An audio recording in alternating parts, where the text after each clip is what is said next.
अरे इतनी देर से मैं बाहर से तुझे आवाज लगा रही हूँ, लेकिन तू है कि यहाँ पर इस फोन में लगी हुई है। अरे मैं बस आ ही रही थी मम्मी जी, बताइए क्या कह रही थी आप। अरे मेरे सर में थोड़ा दर्द हो रहा है, मेरे लिए एक कप गर्मा गर्म कड़क चाय बना दे और चीनी थोड़ी कम डालना।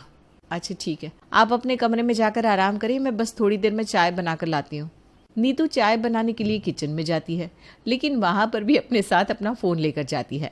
वो एक हाथ से पतीले में दूध, पानी, चाय पत्ती, चीनी और चाय का मसाला डालकर उसे उबलने के लिए गैस पर चढ़ा देती है। तभी उसके फोन में किसी के मैसेज की नोटिफिकेशन आती है। अरे लगता है रिप्लाई आ गया, देखो तो सही क्या बोल रहा है। नीतू फोन में मैसेज चेक करने लगती है। क्या लिखा है? अगर तुम्हें कुछ भी चाहिए तो मुझे बता देना, मैं तुम्हारे लिए गिफ्ट भेज दूंगा। अरे वाह, चलो अच्छा है, लेकिन अभी कोई गिफ्ट नहीं मांगूंगी, क्या पता उसे अजीब लगे। नीतू चैटिंग करने में इतनी मशगूल हो जाती है कि ये भी भूल जाती है कि उसने गैस पर चाय बनने के लिए रखी है। अरे यार, फोन की बैटरी लो हो गई, जल्दी से चार्जिंग में लगाना पड़ेगा, वरना पता नहीं ये फिर कब ऑनलाइन आएगा। नीतू चाय को भूलकर अपने कमरे में फोन चार्ज पर लगाकर चैटिंग करने लग जाती है और सारी चाय उबलकर बाहर निकल जाती है। इतनी देर हो गई है, बहू अब तक चाय लेकर क्यों नहीं आई? निर्मला चाय लेने किचन में जाती है। हे भगवान, ये क्या हुआ? पक्का अपने कमरे में बैठकर अपना फोन चला रही होगी। इस फोन के चक्कर में इसे किसी चीज का होश नहीं रहता। बहू, ए बहू! हे भगवान, अभी नहीं क्या हो गया, ये क्यों चिल्ला रही है? बहू आई! अब फिर से चैटिंग छोड़कर जाना पड़ेगा। नीतू किचन में आती है तो देखती है कि पूरे किचन स्लैब पर चाय फैली हुई है। हे भगवान, ये क्या हो गया? वही पूछने तो मैंने तुझे बुलाया है। ये क्या है? इस फोन के चक्कर में इतनी पागल हो गई है कि इतना भी ध्यान नहीं कि गैस पर चाय बनने के लिए चढ़ाई हुई है। अब नीतू को इस बात पर अपनी सासू माँ से लेक्चर सुनने को तो मिलता है, लेकिन उसका ध्यान अपनी सासू माँ की बातों से ज्यादा अपने फोन की नोटिफिकेशन साउंड पर होता है। अच्छा अच्छा ठीक है मम्मी जी, मैं समझ गई, आगे से ध्यान रखूंगी। आप जाओ, मैं आपके लिए दूसरी चाय बनाकर ले आऊंगी। नीतू की सास उसकी हरकत की वजह से गुस्से में वहां से चली जाती है। अगली सुबह, अरे ये क्या कर रही है तुम? कितनी देर से तुम्हें बोल रहा हूँ कि मेरी शर्ट पर प्रेस कर दो, लेकिन तब से इस फोन में लगी हुई हो। अरे कर रही हूँ ना, 2 मिनट का सब्र नहीं है क्या? नहीं, ये भी करके दो, वो भी करके दो। पत्नी हूँ तुम्हारी, घर की नौकरानी नहीं हूँ। इसमें नौकरानी वाली बात कहाँ से आ गई? खैर छोड़ो, जल्दी से प्रेस कर दो, तब तक मैं नहा कर आता हूँ। हाँ हाँ ठीक है। नीतू शर्ट प्रेस करने लगती है, तभी उसके फोन पर मैसेज की नोटिफिकेशन आती है। अरे वाह, सुबह सुबह मैसेज आ गया। देखो तो क्या लिखा है। आपके हर रोज इस गुड मॉर्निंग के मैसेज से मेरा दिन बन जाता है। हम इतने दिनों से बातें कर रहे हैं, लेकिन मैंने कभी आपकी फोटो नहीं देखी। अगर आप बुरा न माने तो क्या मैं आपको देख सकता हूँ? अरे यार, ये तो मुझसे फोटो मांग रहा है, लेकिन फोटो मैं नहीं देने वाली। कल को अगर फंस गई तो नहीं, मना कर देती हूँ। नीतू फिर से चैटिंग करते करते इतनी खो जाती है कि नितिन की शर्ट पर प्रेस रखी थी वो भूल जाती है और पूरी शर्ट जल जाती है। ये क्या किया तुमने? मेरी नई की नई शर्ट जला दी। अरे काम नहीं करना होता है तो मना कर दिया करो। जब देखो कभी खाना जला देती हो, कभी कपड़े जला देती हो। अरे इतनी दिक्कत है ना तो खुद कर लिया करो अपने काम। हाय बड़े मुझे सुनाने वाले। अरे तुम छोड़ो, तुमसे तो बात करना ही बेकार है। वैसे भी मेरे पास इतना टाइम नहीं है कि मैं तुमसे बात करूं। हाँ तो मत करो ना, वैसे भी आपके पास कब होता है टाइम मुझसे बात करने का। नितिन गुस्से में ऑफिस चला जाता है। अगले दिन, खाना बन गया क्या बहू? बना रही हूँ। क्या बात है, आज अभी तक मैसेज नहीं आया। नीतू के इतना कहते ही उसके फोन पर मैसेज की नोटिफिकेशन आती है। मैं नहीं जानता, लेकिन अब आप मुझे अपना एड्रेस बता दीजिए। मैं अभी दुबई से वापस आया हूँ, वहां से आपके लिए बहुत सारे गिफ्ट्स लेकर आया हूँ। प्लीज आप लेने के लिए मना मत करना, वरना मुझे बहुत बुरा लगेगा। अरे यार, इसने तो मेरे लिए गिफ्ट्स भी खरीद लिए, लेकिन अगर मैं इसे अपना एड्रेस बता दूंगी तो प्रॉब्लम हो सकती है। एक काम करती हूँ, इसे अनामिका का एड्रेस दे देती हूँ, वैसे भी वो अकेली रहती है, कोई प्रॉब्लम नहीं होगी। अरे बहू, खाना बन गया हो तो ले आओ ना, बहुत जोर से भूख लग रही है। अरे हाँ, ला रही हूँ। नीतू मैसेज भेजने के चक्कर में सब्जी को जला देती है, रोटी को कच्ची पक्की पकाकर अपने सास ससुर को खाने के लिए दे देती है। ये क्या है बेटा? सब्जी में हल्दी डाली थी या चारकोल का पाउडर? इतनी काली कैसे हो गई? और ये रोटी एक साइड से पूरी काली, एक साइड से पूरी कच्ची, ये कैसा खाना बनाया है तूने? वो ना, मैंने एक शेफ से नए तरीके से खाना बनाना सीखा है। उन्होंने बोला था जब तक खाना अच्छे से पक नहीं जाता तब तक ठीक से डाइजेस्ट नहीं होता, तो मैंने आज बहुत देर तक खाने को पकाया। अरे बेटा, इसे खाना पकाना नहीं, खाना जलाना कहते हैं। पूरा का पूरा खाना जल गया है। अब क्या खाएं हम? अरे मम्मी जी आप एक बार खाकर तो देखिए, बहुत अच्छा लगेगा आपको। अरे लेकिन नीतू अपने सास ससुर की बात आगे सुनती ही नहीं। वो तो अपने फोन में चैटिंग करती हुए अपने कमरे में चली जाती है। कुछ दिन बाद, अरे बहू थोड़ी देर बाद विमला बहन घर पर आ रही है, तो सबके लिए अच्छा सा खाना और चाय नाश्ता बना लेना। मम्मी जी आपको मुझे पहले बताना चाहिए था ना, अभी मुझे बहुत इंपॉर्टेंट काम से बाहर जाना है। अरे ऐसा क्या काम आ गया तुझे जो इतना जरूरी है? आज घर पर मेहमान आ रहा है, तो जहां भी जा रही है कल चली जाना। नहीं मम्मी जी आप नहीं समझोगी, वो कुछ दिन से मेरी तबीयत खराब चल रही है ना, तो डॉक्टर के पास जाना है। डॉक्टर के पास? तेरी तबीयत इतनी खराब हो गई और तूने हमें बताया भी नहीं। चल मैं अभी तेरे साथ हॉस्पिटल चलती हूँ। नहीं मम्मी जी, अभी आपने बोला ना थोड़ी देर बाद विमला आंटी घर पर आने वाली हैं। अब अगर आप घर पर नहीं रहोगी तो उन्हें अच्छा थोड़ी ना लगेगा, मैं अकेले चली जाऊंगी।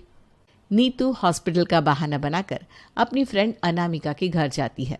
अरे क्या बात है, आखिर कौन भेज रहा है तुझे इतने सारे गिफ्ट्स? अरे बताना, कुछ तो बात है जो तू मुझे बता नहीं रही। अरे कुछ नहीं है यार, सच में वो सारा सामान मैंने ही मंगवाया है। लेकिन अगर डिलीवरी बॉय घर पर देने आता तो मेरे ससुराल वाले मुझे 10 बातें सुना देते। अब ये सारा सामान राशन वाले थैले में डालकर ले जाऊंगी तो किसी को कुछ पता भी नहीं चलेगा। अच्छा, वैसे मुझे तेरी ये बात हजम तो नहीं हो रही, लेकिन अब कह रही है तो मान लेती हूँ। हाँ मान ले। अच्छा चल अभी मैं चलती हूँ, घर पर मेहमान आती होंगे। क्या यार, अभी तो तू आई, अभी तुझे जाना है, थोड़ी देर तो रुक जा। अरे नहीं ना, फिर किसी दिन पक्का आऊंगी। नीतू बहाना बनाकर वहां से अपने ससुराल चली जाती है और बहुत ही सावधानी से सबसे छुपते छुपाते अपने कमरे में जाती है। मुझे तो लगा था उसने मेरे लिए कोई 1-2 गिफ्ट भेजे होंगे, लेकिन ये तो कितने सारे गिफ्ट है। देखो तो सही मेरे लिए क्या क्या भेजा है। नीतू सारे गिफ्ट्स खोल खोल कर देखती है। ओह माय गॉड, इतने सुंदर सुंदर कपड़े, ये तो बहुत महंगे लग रहे हैं। और ये पर्स तो कितना अच्छा है। मैं उसे थैंक यू बोल देती हूँ। नीतू उसे मैसेज करने ही वाली थी कि तभी सामने से उसका मैसेज आ जाता है। अरे वाह, उसका तो सामने से ही खुद मैसेज आ गया। कैसे लगे आपको मेरे भेजे हुए गिफ्ट्स? अगर कोई भी गिफ्ट पसंद नहीं आया हो तो मुझे बता देना, मैं अगली बार कुछ और अच्छा भेज दूंगा। अरे नहीं, मुझे सारे गिफ्ट्स बहुत पसंद आए और सबके सब बहुत ही ज्यादा सुंदर है। इनके लिए thank you so much.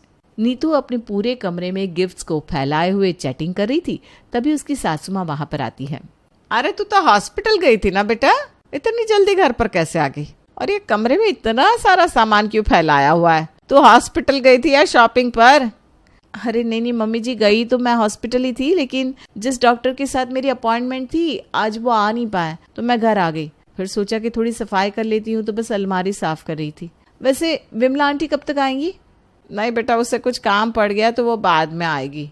Nirmala को कुछ भी समझ में नहीं आता। वो वापस अपने कमरे में चली जाती है। अगले दिन नीतू गिफ्ट में आई हुई साड़ी पहनकर खूब अच्छी तरह तैयार होती है। ये साड़ी तुम कब लेकर आई? मुझे बताया भी नहीं तुमने, काफी महंगी लग रही है। नहीं, ज्यादा महंगी नहीं है। और वैसे भी आपके पास मेरी बातें सुनने के लिए टाइम होता है क्या?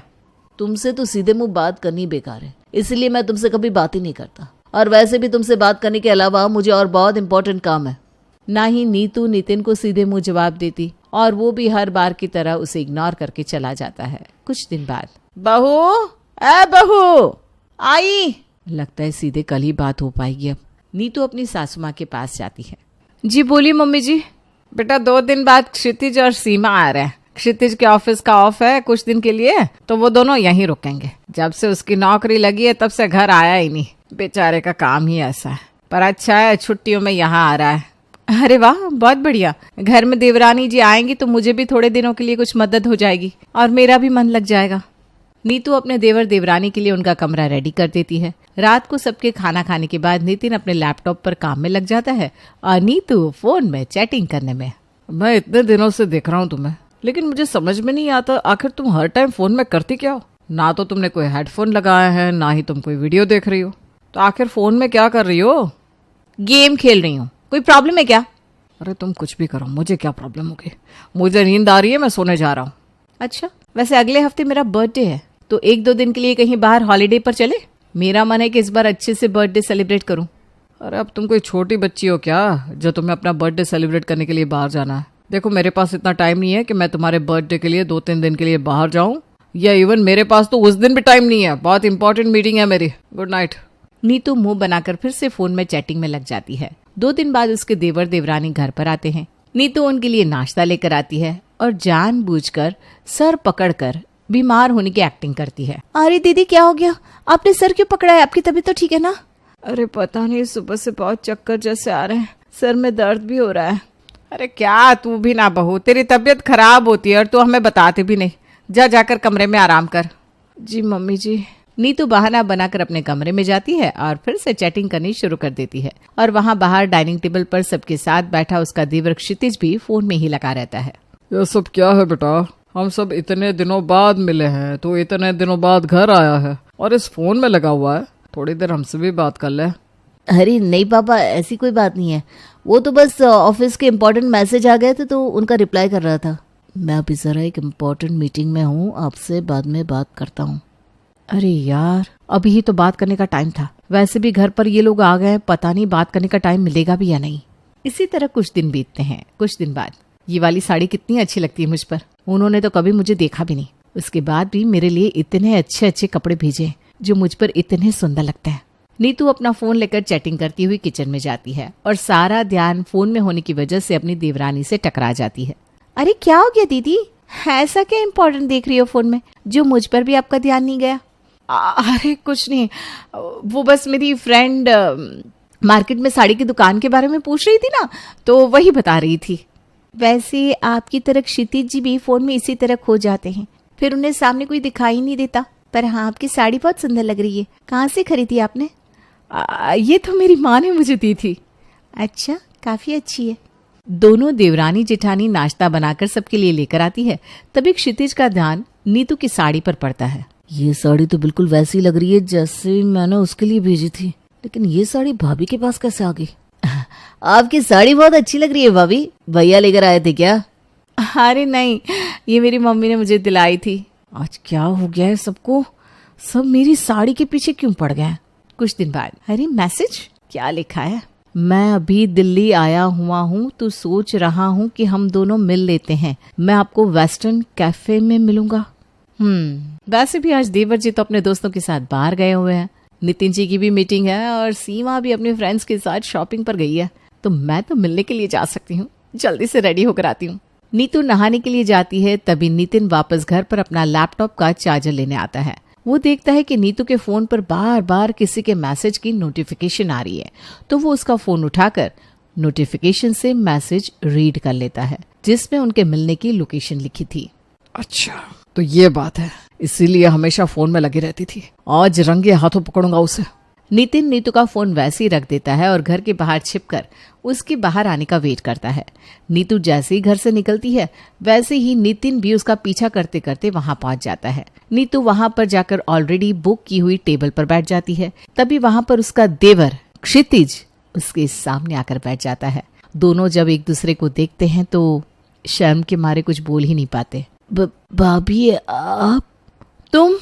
ये तो बहुत बड़ी गड़बड़ हो गई, लेकिन जो भी हो ये बात घर पर किसी को पता नहीं चलनी चाहिए। लेकिन अब तो पता चल गई। सीमा तुम? सिर्फ सीमा को ही नहीं, अब तो मुझे भी सब कुछ पता चल गया है। घर पर लैपटॉप का चार्जर लेने आया था, तब सारे मैसेज देख लिए थे मैंने, लेकिन ये नहीं जानता था कि जिसे पकड़ने जा रहा हूं वो मेरा भाई ही निकलेगा। शर्म नहीं आई आप दोनों को? इनकी हरकतों से तो पहले ही मुझे इन पर पूरा शक था, लेकिन ये नहीं पता था कि जिससे ये घंटों घंटों तक बातें कर रहे हैं वो इनकी भाभी ही निकलेंगी। आप दोनों जैसे सोच रहे हैं वैसा कुछ भी नहीं है।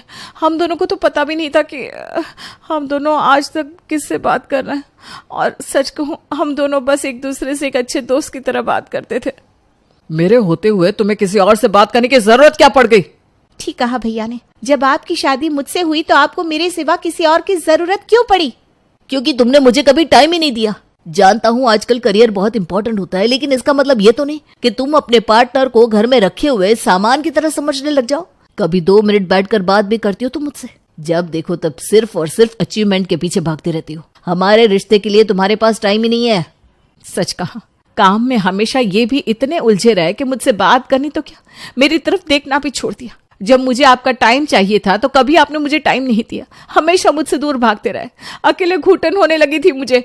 वो चारों समझ ही नहीं पाते कि आखिर ये सब क्या हो गया, लेकिन जो बात निकली वो यही थी कि ना तो नितिन नीतू को उसकी पत्नी होने के नाते समझना चाहता था और ना ही सीमा क्षितिज को वो इम्पोर्टेंस और टाइम देती थी जो वो डिजर्व करता था। जो भी हुआ, उससे नीतू और क्षितिज की नजरें शर्म से झुक गई थी। लेकिन उस दिन के बाद जब सच्चाई सबके सामने आ गई तो उन्होंने चीजों को सुधारने की कोशिश की और धीरे धीरे अपने रिश्तों को बेहतर करने पर जोर दिया। अरे बाप रे, ये लड़की है या नागिन? इसके कितने लंबे और घने बाल हैं। अरे मैं कोई सपना तो नहीं देख रही। अरे ये कोई सपना नहीं निर्मला बहन, ये सामने वाले घर में कोई लड़की नई किराएदार आई है, पर मानना तो पड़ेगा इसके बाल नहीं जादू है जादू। हाय, परियां भी फेल हैं इसके सामने। काश ये मेरे घर की बहू बन जाए और मेरे बेटे रोहन को पसंद कर ले। हाय, पूरा मोहल्ला जल जाएगा। अरे बेटा सिर्फ तेरे घर में है क्या? अरे मेरा भी होनहार बेटा है सनी, ये तो मेरे घर की बहू बनेगी, देखना फिर जलना मेरी बहू के बालों से और उसकी सुंदरता से। एक मिनट शीतल और लता, अरे तुम सब तो जानती ही हो मेरे बेटे नील को। ये लड़की तुम दोनों में से किसी की नहीं, बल्कि मेरे बेटे नील की ही पत्नी और मेरी बहू बनेगी। अरे ऐसे कैसे? मैं भी तुमको चैलेंज देती हूँ, ये मेरी ही बहू बनेगी। हाँ हाँ, लड़ लो तुम दोनों, और मैं कब इसे अपने घर की बहू बनाकर ले जाऊंगी तुम लोगों को पता भी नहीं चलेगा। थोड़ी ही देर में तीनों का घमासान युद्ध शुरू हो चुका था।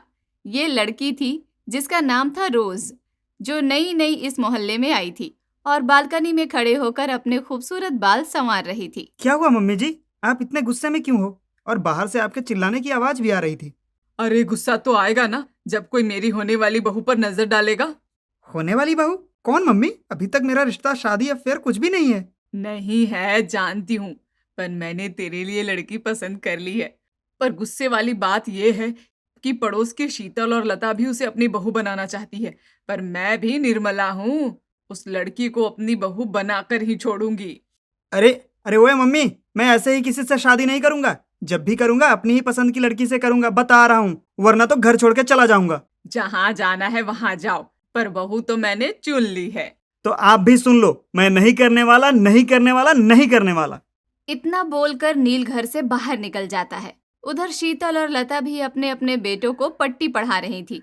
तभी दोनों सनी और रेहान भी घर से गुस्से से निकल आते हैं और तीनों दोस्त बाहर बने चबूतरे पर बैठ जाते हैं। रेहान और सनी, तुम दोनों के मुंह क्यों लटके हुए हैं? क्या बताऊं नील, मेरी मम्मी और रेहान की मम्मी पागल हो चुकी हैं। अरे पता नहीं कौन सी नई किराएदार पसंद कर ली है हमारे लिए, बोल रही है उसी से शादी कराऊंगी तुम्हारी। ओ बेटे, सेम पिंच, मेरी मम्मी भी तुम दोनों की तरह सेम टू सेम बोल रही हैं। अरे है कौन वो लड़की जिसे देख हम तीनों की मम्मियां पागल हो गई हैं? अब जो भी है, मैं तो उससे शादी करने से रहा, और तुम लोग भी नहीं करोगे जहां तक मैं जानता हूँ। तभी बालकनी पे रोज फिर से आती है और धूप में अपने लंबे घने खूबसूरत बालों को सुखाने लगती है। जैसे ही तीनों लड़कों की नजर उस पर पड़ी, तीनों के मुंह खुले ही रह गए। ओ माय गॉड, ये लड़की है, यह शायर का ख्वाब। जरूर पूरा करूंगा मम्मी का ख्वाब। हे भगवान, ये बाल है या माया जाल, इनमें उलझकर दे दूं मैं अपनी जान। मम्मी, मैं ये सेहरा पहनने को तैयार। तेरी जुल्फों में लिख दूं कविता बेमिसाल। घोड़ी तो मैं ही चढ़ूंगा, तुम दोनों रास्ता नाप लो अपना जनाब। माओ की तरह तीनों लड़के भी रोज के दीवाने हो चुके थे। देख लो तुम लोग, भूल जाओ इस लड़की को, इससे तो मैं ही शादी करूंगा। हलवा है क्या जो भूल जाएं? अरे तू भूल जा, मैं तो इसी से शादी करूंगा। बेटा, तुम दोनों को ही भूलना पड़ेगा। अरे होने वाली भाभी है तुम्हारी, अब देखना ये लड़की कितनी जल्दी मेरी दुल्हन बनेगी। तुम सब मेरी शादी पे खाना खाने जरूर आना। बस फिर क्या, अब तीनों बेटों में जंग छिड़ चुकी थी। ठीक है, फिर अब ये मेरी माँ का नहीं, मेरा भी चैलेंज है। ये लड़की तो मेरी ही पत्नी बनेगी। हल्के में ले लिया है क्या? चलो देखते हैं कौन जीतता है चैलेंज। तुम दोनों चैलेंज खेलते रहो, मैं चला होने वाली बीवी से जान पहचान बढ़ाने। अरे अरे सुनो तो। बस फिर क्या, तीनों बेटों ने भी अपनी अपनी कोशिश जारी कर दी। उधर सनी की माँ शीतल अपने बेटे को पट्टी पढ़ा रही थी। अब तो लड़की तुम्हें भी पसंद आ गई है ना? अब कोई ऐसा चक्कर चला जिससे उस लड़की का नाम पता चल जाए। हाँ मम्मी, रोज नाम है उसका। बस तो ऐसा चक्कर चला कि 2 दिनों में रोज तुमसे शादी के लिए हाँ बोल दे। अरे अपने बेटे पे डाउट मत रखो मम्मी, अरे जलवे हैं मेरे जलवे। देखना, बहुत जल्दी रोज को आपकी बहू बना दूंगा। उधर लता अपने बेटे रेहान को रोज को पटाने की पट्टी पढ़ा रही थी, तो वहीं निर्मला चिंता में थी। अब तो आपकी पसंद की लड़की मुझे भी पसंद आ गई है मम्मी, फिर इतनी टेंशन में क्यों हो? अरे टेंशन तो लूंगी ना बेटा, चैलेंज तो दे दिए हैं शीतल और लता को, पर अगर चैलेंज हार गई तो क्या होगा? मोहल्ले में थू थू हो जानी है मेरी। अरे तो थू वाले काम ही क्यों करने? क्यों सारे के सारे एक लड़की के पीछे पड़ गए हो? अरे लड़कियों की कमी है क्या? बात लड़कियों की कमी की नहीं है जी, बात तो अब इज्जत पर आ गई है। अब तो मेरी बहू वही बनेगी, चाहे जो करना पड़े। मम्मी सही कह रही है पापा जी, वो लड़की नहीं, जादू है जादू। मुझे उससे ही शादी करनी है। मैं जा रहा हूँ उसके घर, उसको इम्प्रेस करने। अरे ओए मेरे मजनू भाई, रुक जाओ। अगर ऐसे चेप होगे जाकर उसके सामने तो वो भाव नहीं देगी। मेरे पास एक आइडिया है।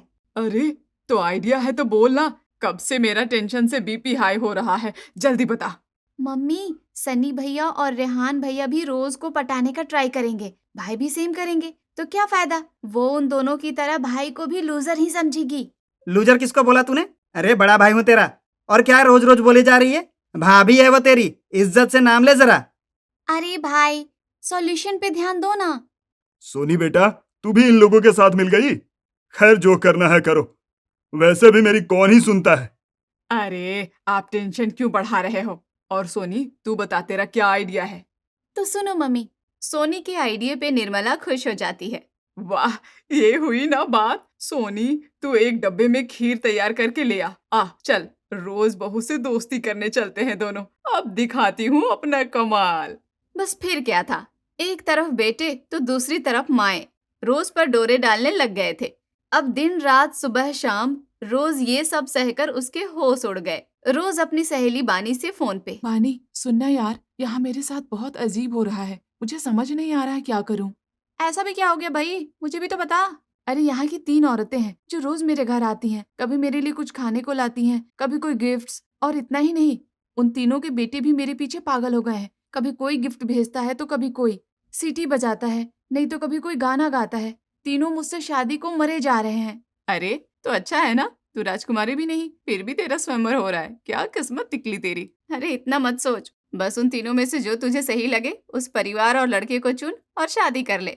हाँ यार, तू सही बोल रही है, मैं आज ही कोई फैसला लेती हूँ। बस फिर क्या था, रोज ने अपना फैसला ले लिया और वो निर्मला के घर आ जाती है। ये देख लता और शीतल भी पीछे पीछे निर्मला के घर आ गई। लता बहन, तुम्हें क्या लगता है रोज यहाँ क्यों आई होगी? मुझे तो लगता है रोज ने मेरे बेटे रेहान को पसंद कर लिया है। मेरे बेटे ने गाना सुनाया था ना रोज को, तो इस निर्मला के बेटे को रिजेक्ट करने आई होगी। अरे रोज बेटा, तू यहाँ? अरे कुछ चाहिए था, मुझे फोन कर देती, मैं अभी नील से भेजवा देती।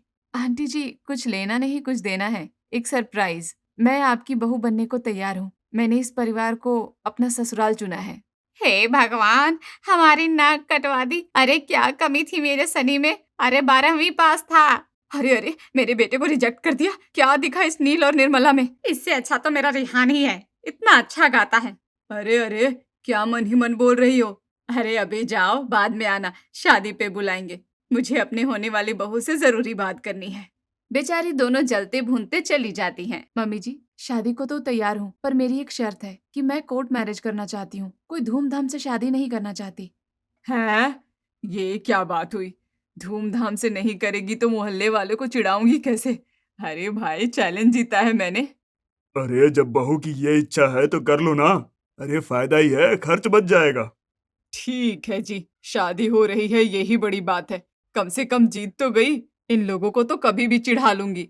बस फिर क्या था, नील और रोज की शादी भी हो जाती है।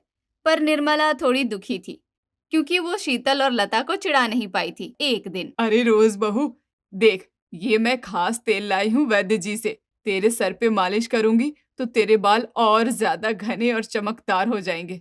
आजा मेरे पास। लेकिन मम्मी जी, मैं ये तेल नहीं लगा सकती।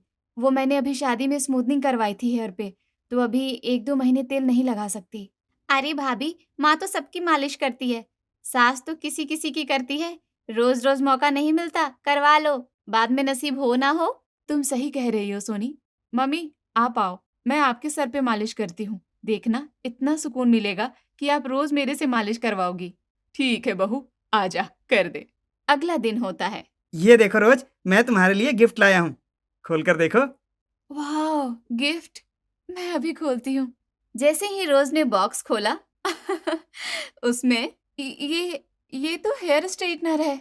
हाँ तो मेरी वाइफ के बाल इतने खूबसूरत हैं, इससे और ज्यादा सुंदर दिखेंगे। फिर तभी तो मैं तुम्हारे जुल्फों की छांव में सो पाऊंगा। लेकिन नील जी, मैं ये यूज नहीं कर सकती। मेरे हेयर अभी बहुत सेंसिटिव है। हीट मेरे बालों को सूट नहीं करती। अरे ये सब सूट करेगा, तुम इसे रखो, यूज करना, बहुत अच्छा लगेगा तुमको। ये अच्छा वाला है, हेयर डैमेज नहीं होगा। 1,000 वाला नहीं, पूरे 6,000 वाला लाया हूँ। ठीक है, रख दीजिए। अगले दिन फिर हुआ। अब सोनी रोज के लिए एक बढ़िया सा शैम्पू लेकर आई थी। ये लो भाभी, मैट्रिक्स का शैम्पू। देखना, इससे आपके बाल इतने सॉफ्ट और खिले खिले हो जाएंगे कि हवा में ही लहराते रहेंगे और नील भैया को पागल ही कर देंगे। अरे यार सोनी, कभी मम्मी तेल ले आती है, कभी नील जी हेयर स्ट्रेटनर, और अब तुम शैम्पू। अरे मैंने कितनी बार तुम लोगों को बताया कि मेरा तेल शैम्पू फिक्स है। मैं ये सब नहीं यूज कर सकती। अरे तो वो तेरी भलाई के लिए ही कह रही है ना। अब मेरी बहू के बाल इतने खूबसूरत हैं तो लगने भी चाहिए ना। लेकिन मम्मी जी। लेकिन वेकिन कुछ नहीं। देख, शादी तो तूने सिंपल तरीके से करवा दी, पर मैं लता और शीतल को चिढ़ा नहीं पाई। मैंने कुछ सोचा है। अरे बस करो, चैलेंज जीत लिए, ये काफी नहीं है क्या? अभी क्या जरूरत है पंगे लेने की? कोई पंगा नहीं ले रही, बस एक चैलेंज विनर पार्टी रखना चाहती हूँ। शीतल और लता के भी मजे ले लेंगे और पूरे मोहल्ले वाले और रिश्तेदार को भी दिखा देंगे कि हमारी बहू चांद का टुकड़ा है। मम्मी जी, मैं पार्टी में कंफर्टेबल नहीं होती, इसलिए ही तो शादी कोर्ट में की थी। प्लीज रहने दीजिए ना। अरे कुछ नहीं होता रोज, मम्मी सही कह रही है, हम है ना, टेंशन क्यों लेती हो? ये पार्टी हम कल ही रखते हैं। मैं सारे अरेंजमेंट और सबको इनवाइट करके आता हूँ। तू ही है मेरा शेर बेटा, माँ की सारी बातें मानता है। जैसी माँ वैसा बेटा। अगले दिन सब पार्टी की तैयारी में लगे थे। अरे रोज बहू, आज तो रज के तैयार होना। मैंने ब्यूटिशियन को बुलाया है, वो तेरा मेकअप भी कर देगी और तेरा अच्छा सा हेयर स्टाइल भी बना देगी। क्या हेयर स्टाइल? नहीं नहीं मम्मी जी, मेरे हेयर तो बहुत सेंसिटिव है। मैं अपने बालों को किसी को छूने नहीं देती। मैं खुद से हेयर स्टाइल बना लूंगी। आज मुझे कोई बहानेबाजी नहीं चाहिए, बस अच्छे से तैयार हो जाओ जल्दी। अगले 1 घंटे में हमें निकलना है। रोज जैसे तैसे तैयार होती है और सब लोग पार्टी हॉल में पहुंच चुकी थी। रोज को इतना सजा संवरा देख शीतल और लता के सीने पे लाखों सांप लौट गए। देख तो कैसे इतरा रही है निर्मला। और तो और हमारी और हमारे बेटों की बेइज्जती करने को इसने विनर पार्टी रखकर हमें ही इनवाइट कर लिया। हाँ, और आना ही पड़ा। नहीं आते तो निर्मला सबको बोल बोलकर हमारी बेइज्जती करती। तभी निर्मला उनके पास आ जाती है कई औरतों के साथ। देखो देखो सब, मेरी बहू मोहल्ले की सबसे सुंदर बहू है और इसके बालों के तो क्या ही कहने। हाँ हाँ भाई, किस्मत वाली तो तू है निर्मला। बेचारी शीतल और लता, उनके बेटे तो हाथ मलते ही रह गए। बस भाई, नसीब है अपना अपना। मेरा बेटा है ही इतना काबिल कि रोज ने सनी और रोहन को छोड़कर मेरे बेटे सनी को चुना। निर्मला लगातार शीतल और लता की बेइज्जती किए जा रही थी और वो बेचारी मन ही मन निर्मला को गाली दिए जा रही थी। तो वहीं सनी और रेहान रोज को देखकर ठंडी आहें भर रहे थे। काश रोज से मेरी शादी हो जाती, फिर ये पार्टी नील की जगह मेरी होती। हाँ भाई, नील तो किस्मत वाला निकला। हर तरफ पार्टी में रोज के ही चर्चे थे। ये सब देख रोज नर्वस हो चुकी थी। पार्लर वाली ने बालों में इतना डिजाइन बना दिया है कि मेरे बाल खींच रहे हैं। ऊपर से सब मुझे ही देख रहे हैं। एक काम करती हूँ, थोड़े से गोलगप्पे खा लेती हूँ, थोड़ा सा स्ट्रेस कम हो जाएगा। जैसे ही रोज ने गोलगप्पे के पानी की तरफ हाथ बढ़ाया, स्टॉल पर किसी चीज से उसके बाल अटक गए और रोज के लंबे घने बाल सर से निकलकर गोलगप्पे के पानी में गिर गए। मेरी विग, हे भगवान, हो गया सियाप्पा। अब क्या करूं? अब तो तमाशा बन जाएगा यहाँ। जिसका डर था वही बात हो गई। ये देख पूरे मोहल्ले वाले के मुंह खुले ही रह गए। अरे वाह भाई वाह, तो ये राज है इन लंबे घने बालों का। ये तो चमकती चांदी निकली, अद्भुत सफेदी सर पे निर्मा से आई। अब बोलो निर्मला बहन, कैसा लग रहा है गंजू बहू के साथ विनर पार्टी एंजॉय करते हुए? मजा ही आ गया, इससे अच्छी पार्टी तो कभी देखी ही नहीं। हे भगवान, ये क्या हो गया? ये कैसे हो गया? अब ये मोहल्ले वाले मुझे कहीं का नहीं छोड़ेंगे। अरे बोलो ना निर्मला बहन, अरे बधाई तो ले दो, अरे बधाई तो ले लो, जीत मुबारक। मेरी तबीयत कुछ ठीक नहीं लग रही है, मैं घर जाती हूँ। अरे अभी तो पार्टी शुरू हुई है, अभी तो नाच गाना भी बाकी है। अरे रोज आओ ना, इधर डांस करते हैं। ये सब सुन रोज का सिर झुक जाता है। मेरे साथ इतना बड़ा धोखा, मेरी रोज गंजी निकली। वाह भाई नील, सच में आज तेरा थैंक यू। तुझसे जलन होने लगी थी पर तेरी वजह से मैं बच गया गंजी लड़की से। हाँ भाई, आज से अपनी दोस्ती पक्की। एंजॉय करो रोज भाभी के साथ। रोज, निर्मला और नील का चेहरा देखने लायक था। पूरा मोहल्ला उन पर हंस रहा था। बेचारे चुपचाप घर आ जाते हैं। अरे मैंने तो पहले ही कहा था मत करो ये सब दिखावा। अब रोज बहू की इज्जत भी खराब हो गई भरे मोहल्ले के सामने। और जो बहू ने हमारे साथ धोखा किया उसका क्या? मैंने कोई धोखा नहीं किया मम्मी जी, आप खुद रिश्ता लेकर आई थी मेरे पास। मेरे बारे में आपने मुझसे कुछ नहीं पूछा, और मैं सच्चाई बताती तो ये शादी होती क्या? तो अब ऐसे धोखे से शादी करोगी? ये गलत है ना? खैर, अब जो हो गया सो हो गया। आपको याद है ना, हमने कोर्ट मैरिज की थी। अब आप पीछे नहीं हट सकते। अब मैं जैसी हूँ वैसे ही एक्सेप्ट करना पड़ेगा। ये सब आपकी वजह से हुआ है मम्मी। आप ही फिदा हुई थी रोज पर। मुझे अकेले को मत बोल। अरे तू भी तो पागल हो गया था ना। हाय हाय, ये क्या हो गया? एक चैलेंज ने क्या से क्या करवा दिया। हाय हाय, सब खत्म हो गया। दोनों एक दूसरे को ब्लेम कर रहे थे, तो वहीं रोज ने सुकून की सांस ली।